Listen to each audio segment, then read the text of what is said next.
پتہ چل سکتا ہے ہمیں کہ کتنے لوگ موجود تھے۔ تو اسی طرح ایک ویب سائٹ ہے www.mapchecking.com، تو اس ویب سائٹ پہ اسی طرح سائنٹیفک وے میں جو ہے کیلکولیٹ کیا جاتا ہے۔ اس ویب سائٹ پہ جب چیک کیا گیا تو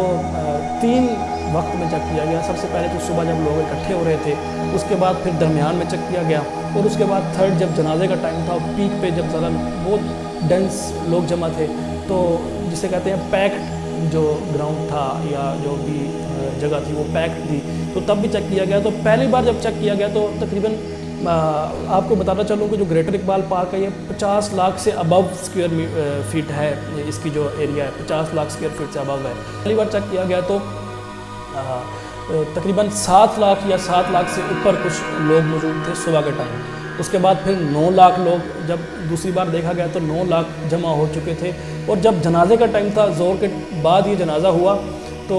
زور کی نماز کے بعد جب جنازے کا ٹائم تھا تو یہ 18 لاکھ کے قریب جو ہمیں ویب سائٹ سے پتہ لگا،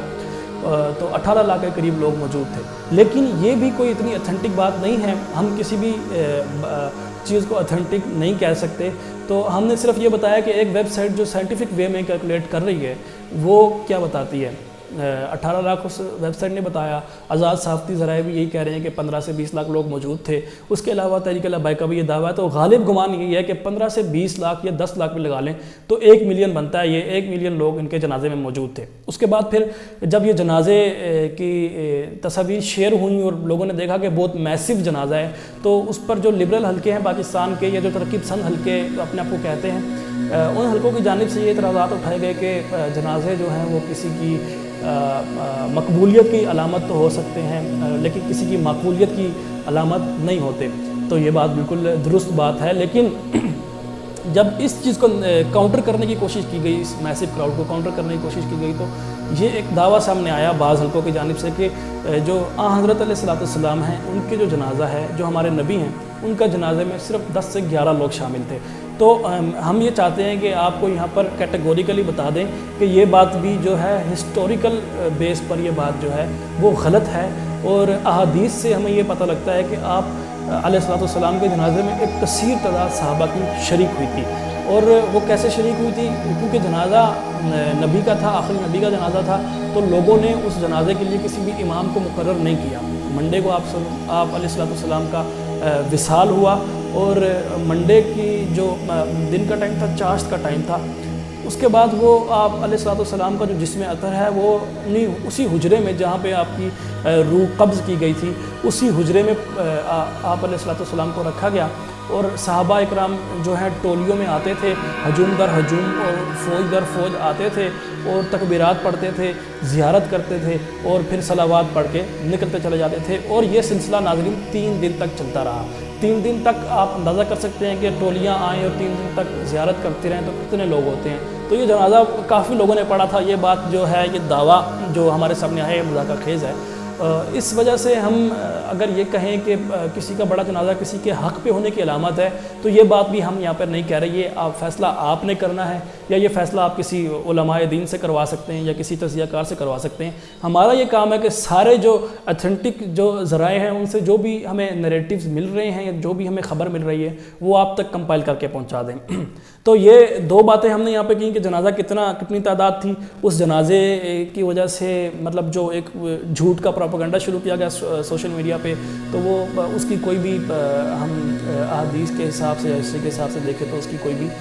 بیک گراؤنڈ نہیں بنتی۔ اور اسکرین شاٹس آپ کے سامنے چل رہے ہیں، یہ احادیث کی صحیح ستہ کی حدیث کی کتب ہیں، اور اس پہ لوگوں نے باب باندھے ہیں، پورے باب باندھے ہیں جو محدثین ہیں انہوں نے، اور وصال کو بڑے ڈیٹیل میں ڈسکس کیا۔ یوٹیوب بھی بھری پڑی ہے، آپ یوٹیوب میں بھی صرف سرچ کریں کہ حضور علیہ السلام کا جو جنازہ ہے وہ کیسے ہوا، تو رومن میں لکھیں، اردو میں لکھیں، تو آپ کے سامنے وہ ویڈیوز ساری آ جاتی ہیں۔ اور آپ کو مزے کی بات بتاؤں کہ اہل سنت اور اہل تشیع دونوں کے نزدیک یہ ہے کہ جنازہ 3 دن تک فوج در فوج جو لوگ ہیں یہ صحابہ اکرام ہیں، وہ آتے رہے اور جنازہ پڑھتے رہے، جاتے رہے، آتے رہے، جنازہ پڑھتے رہے اور جاتے رہے۔ تو یہ بات ہم نے 2 باتیں یہاں سے کلیئر کر لی۔ تیسری بات یہ ہے کہ اب ہم دیکھتے ہیں کہ جو تحریک لبیک ہے اس کا مستقبل کیا نظر آتا ہے ہمیں۔ تحریک لبیک آپ کو بتاتے چلوں کہ ایک ایسی جو بڑی ریجڈ اور فنڈامنٹل سی جماعت تصور کی جاتی ہے، اور تصور کیا جاتا ہے کہ پاکستان میں قدامت پرستی کی جو صحیح علامت ہے وہ تحریک لبیک پاکستان ہی ہے۔ تو اس جماعت کی تھوڑے عرصے میں یہ جماعت اٹھی اور اس کی بڑی فین فالوئنگ ہو گئی، بڑی سیاسی فالوئنگ بھی ہوئی۔ 22 لاکھ انہوں نے ووٹ لیے تھے پہلے الیکشن میں ہی، اور 22 لاکھ ووٹ لینا آپ کو پتہ ہے کہ آسان کام نہیں ہے۔ تو اس کے بعد پھر خادم حسین رضوی صاحب نے حکومت پر اور ایجنسیز پر اور اسٹیبلشمنٹ پر دھاندلی کرنے کے الزامات بھی لگائے تھے۔ تو گویا تحریک لبیک کا یہ دعویٰ ہے کہ وہ اس سے بھی زیادہ ووٹ لینے کے حقدار تھے، کیونکہ ان کی کوئی گراؤنڈ ورکنگ تھی۔ انہوں نے پہلی باری اس جماعت نے، مذہبی جماعت تھی، پہلی باری انہوں نے اس سیگمنٹ کو ٹچ کیا کہ جو پاکستان، انڈیا، بنگلہ دیش یا اس سب کانٹیننٹ کے جو خطے میں سواد اعظم سمجھا جاتا ہے، بریلوی مکتبہ فکر یا صوفی سنی مکتبہ فکر جو ہے، اس کو انہوں نے ٹچ کیا۔ خود ان کا بھی تعلق بریلوی مکتبہ فکر سے تھا، خادم حسین رضوی صاحب کا۔ اس کے بعد ان کے پاس جو ایشوز تھے وہ بھی کافی ایسے ایشوز تھے کہ جس پر عوام کے دل میں گرجز تھے، توہین رسالت کے ایشوز تھے، ختم نبوت کے ایشوز تھے، اس پر بھی انہوں نے بات کی، تو اس وجہ سے ان کو عوام کی میسو سپورٹ ہوئی۔ بریلوی مکتبہ فکر کی پنجاب میں اس سے پہلے اتنی بڑی کوئی سیاسی جماعت ہمیں نظر نہیں آتی۔ کراچی میں اور سندھ میں بریلوی مکتبہ فکر کی 2-3 سیاسی جماعتیں پہلے رہ چکی ہیں، لیکن انہوں نے بھی کوئی اتنی آؤٹ آف دی باکس جا کے کوئی پرفارمنس نہیں کی۔ لیکن یہ جو جماعت ہے، یہ چونکہ پنجاب میں بیس تھی اور پوٹوہار سے ان کا تعلق تھا، ضلع اٹک سے تعلق تھا، تو پوٹوہار ایک ایسا خطہ سمجھا جاتا ہے کہ جس کے کندھوں پر ہی اسٹیبلشمنٹ کھڑی ہوئی ہے۔ تو اس خطے کی جو عام عوام ہے، یہاں پہ عام عوام میں بریلوی مکتبہ فکر زیادہ مقبول مکتبہ فکر اور مذہب ہے، تو انہوں نے ان چیزوں کو ٹچ کیا۔ اس لحاظ سے اس پہ ہم مختلف باتیں کر سکتے ہیں، یہ تو جتنی بھی تجزیہ کیا جائے تو کیا جا سکتا ہے اس کے اوپر، لیکن جو بات یہ ہے کہ ان کے فین فالوئنگ یا سیاسی فالوئنگ کی ہم جو بات کر رہے ہیں تو وہ کافی تھی، یہ بات ہمارے سامنے آ چکی ہے۔ تو اب اس کے کیا آگے مستقبل ہوگا، اس پہ بات کرتے ہیں، کیونکہ تنظیمی جو ڈھانچہ ہے تحریک لبیک کا وہ بڑا ڈھیلا ڈھالا ڈھانچہ تھا، اور یہ صرف شخصیت، ایک جو خادم حسین رضوی کی شخصیت ہے اس وجہ سے انٹیکٹ تھی تنظیم۔ اب دیکھتے ہیں کہ ان کے بیٹے کو جب صاحبزادہ سعد حسین رضوی، کیونکہ وہ بھی نوجوان ہیں، لیکن کہا یہ جاتا رہا ہے کہ پہلے بھی وہ تنظیمی معاملات میں اپنے والد کی مدد کرتے رہے ہیں، اور سارے تنظیمی جو معاملات ہیں اور ساری جو پالیسیز ہیں ان کی مشاورت سے بنائی جاتی رہی ہیں،